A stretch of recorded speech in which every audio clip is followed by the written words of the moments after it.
For 4 days, a Royal Australian Air Force Orion, 8 civilian aircraft, and ocean-going ships raked more than 1,000 square miles of freezing water. They knew his fuel, they knew his heading.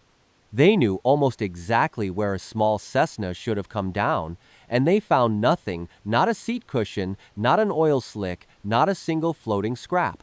A 20-year-old pilot didn't just crash one evening in 1978. He stopped existing mid-sentence, and the last thing anyone caught from him was 17 seconds of scraping metal. Stay with me, because the 6 minutes before that silence are so much worse. Rewind to that final radio call. Carlson Delta Sierra Juliet, a single-engine Cessna crossing Bass Strait toward King Island, off the southern tip of Australia. At 6 minutes past 7 in the evening, the pilot keys his microphone and asks Melbourne Flight Service a simple question: is there any known traffic below 5,000 feet? The controller on the ground, a man named Steve Roby, checks his information. Nothing. The sky around this young pilot is supposed to be completely empty, and that's the exact moment a calm training flight starts sliding into aviation's most unsettling open file. Because the pilot insists he is not alone up there, something large is orbiting above him, he says roughly 1,000 feet over his head, moving at a speed that shouldn't be possible. 4 bright lights, like landing lights, then a long shape with a shiny metal surface and a single green light glowing on it. It buzzes past, then just hangs in the air. Roby, sitting at his console, has every modern tool and no explanation. There is no other aircraft logged anywhere near that patch of ocean, and the young pilot's voice is starting to change. His engine begins to cough. He reports it running rough, idling badly, like it's choking on the air itself. Then he says the line investigators would replay for decades that strange aircraft, he tells Melbourne, is hovering right on top of him again. And then, plainly, almost confused, he adds it is not an aircraft, not a plane, not a jet, not anything he can name. He's 20 years old, about 150 hours in his logbook, calmly describing something no flight manual ever prepared him to see. Roby opens his mouth to answer. He never gets a reply. Instead, the frequency fills with that sound 17 seconds of metallic, scraping, grinding noise, rhythmic and mechanical, like metal grinding on metal. Then the carrier cuts out. Silence. Delta Sierra Juliet is gone, mid-sentence, over freezing open water, and no one on Earth will ever hear from Frederick Valentich again. To understand how an ordinary Saturday evening flight ended on that exact noise, you have to go back a few hours to a completely boringly normal afternoon. Frederick Valentich was no daredevil. He was a quiet, aviation-obsessed kid from Melbourne, so in love with flying that he'd applied to the Royal Australian Air Force more than once and been turned down for lack of qualifications. So he did it. The civilian way lessons, a student license, weekend hours, slowly building toward the commercial career he dreamed about. Religious, careful, the kind of young man who kept a folder of newspaper clippings about flying saucers at home. Remember that folder. It comes back later, and it changes how some people read this whole story. On Saturday, October 21st, 1978, he booked a Cessna 182, tail number Delta Sierra Juliet, for an evening cross-country flight. The plan sounded almost sweet fly down to King Island and pick up some crayfish for family friends. 125 nautical miles over Bass Strait, out and back, exactly the kind of trip a student pilot flies to build night hours. He told his father he'd be home late. He filed his flight plan. On paper, everything about this evening was ordinary and safe. Here's the first crack in that routine, and it only surfaced later. When investigators phoned King Island, no one there was expecting him. No crayfish order, no friends waiting on the tarmac. The reason he'd given for the entire flight simply didn't check out. That alone doesn't summon anything out of the sky, but it tells you this evening already had a quiet question mark on it before he even left the ground. And here's the strange part, despite that, the takeoff itself was flawless. at 19 minutes past 6. In the fading light, the Cessna lifted off from Moorabbin Airport and turned south. The weather was kind, clear skies, light wind, good visibility, a calm dusk settling over the water. Valentich was competent for his level, current, sober, in a mechanically sound aircraft. Air traffic control had him on the books. And for the first 40-odd minutes, there's nothing dramatic to tell you, because nothing dramatic happened. He climbed to 4,500 feet and droned steadily south over Bass Strait, precisely as planned. And Bass Strait is worth pausing on, because this stretch of water has a reputation. It's the churning, unpredictable gap between mainland Australia and Tasmania, notorious for sudden weather, powerful currents, and, across the decades, a long list of ships and aircraft that went in and never came back out. Locals have that half-joking, half-serious talk about the place swallowing things whole. On a calm evening, it looks like glass. Underneath, it's cold, deep, and very, very good at hiding whatever falls into it. Keep that in mind, because it matters for the search. By around 7 o'clock, Valentich was nearing King Island, starting to think about his approach.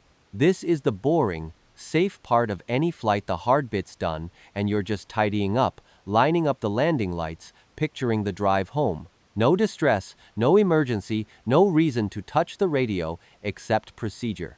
And then, at 6 minutes past 7, he keyed the microphone not to declare a problem, but to ask that strange, simple question about traffic below him. From that second on, the calm story ends. Robe answered honestly, no known traffic at that level, but Valentich pressed. There was a large aircraft below 5,000 feet, he said, and it had just passed over him at high speed, maybe 1,000 feet up. 4 bright lights, like landing lights. Robe asked what type. Valentich couldn't say it was moving too fast, orbiting, playing what he actually called games, flying over him at speed, then vanishing, then reappearing. On the ground, Robe checked every source he had. His screen and his logs agreed on one thing: there was nothing there. Picture that control room for a second. A young pilot's voice getting tighter over the speaker, describing an aircraft that no radar, no flight plan, no other station can confirm. Robe isn't panicking, he's puzzled, methodically working the problem, asking calm, professional questions. Could it be another light plane? A military jet? A reflection of something? Every option gets ruled out by the details. And that's the part that still unsettles the professionals. This wasn't a hysterical man babbling, it was a competent trainee pilot, calmly reporting something that made no sense at all. And it gets stranger. Valentich now says the object has a shiny metallic surface and a green light on it, and that it's orbiting right above him. Then the tone shifts hard. His engine, he reports, is running rough, coughing, idling badly. Think about what that combination means at 4,000 feet over freezing open water at dusk, an unexplained object overhead, and a sick engine at the very same moment. Any pilot's stomach drops there. Robe keys up and asks him to confirm his intentions. The answer that comes back is the one nobody who studies this case ever forgets. That strange aircraft, Valentich says, is hovering on top of him again, and then those final words, delivered not as a scream, but almost as a bewildered observation: it is not an aircraft.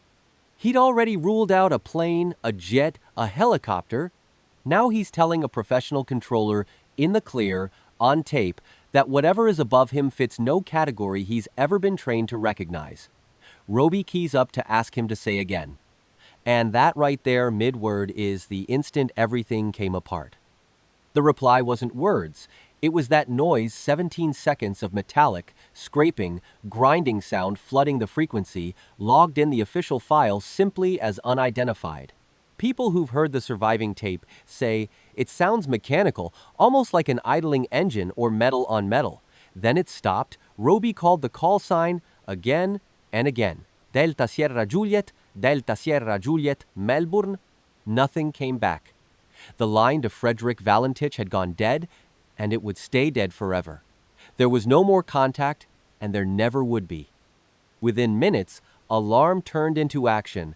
A search and rescue operation launched that same night and expanded fast. A Royal Australian Air Force P-3 Orion, 8 civilian aircraft, and ocean-going ships combed more than 1,000 square miles of Bass Strait for 4 straight days. They knew his rough position. They knew his fuel. They knew exactly where a Cessna should have come down if it simply hit the water, and they found, and I want to be precise here, absolutely nothing. Not a slick of fuel, not a seat cushion, not a single scrap of aluminum. Think about how hard that actually is. A plane doesn't evaporate. When a light aircraft ditches, it usually leaves a debris trail, fuel, foam, floating fragments drifting for hours. Search crews knew the currents, the timing, the math, and the sea gave them back nothing at all.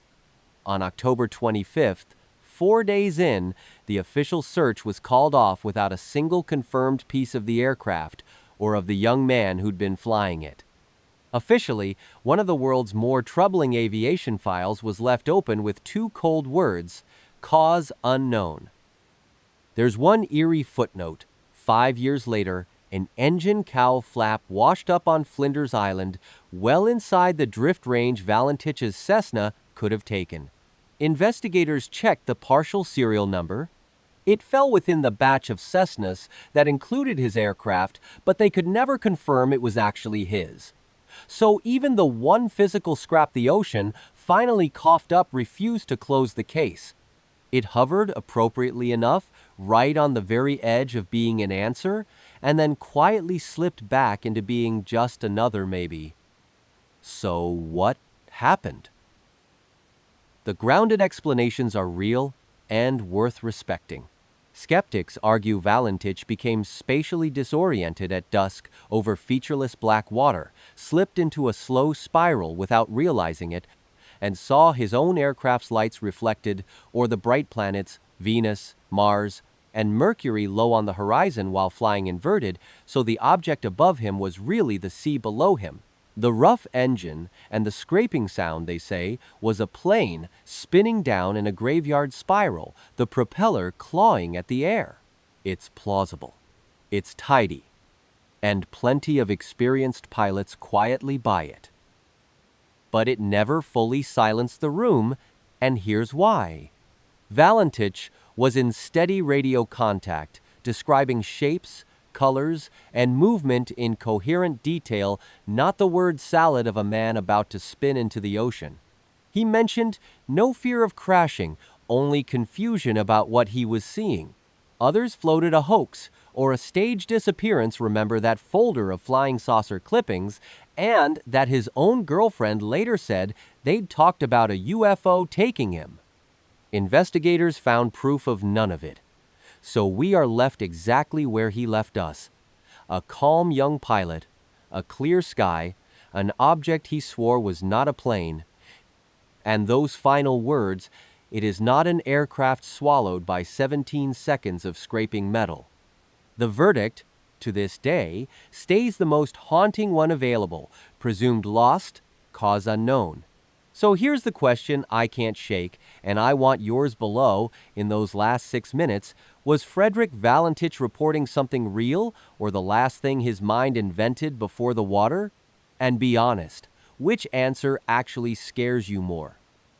All right, that wraps it up. Like, save, subscribe, and we'll dig deeper next time.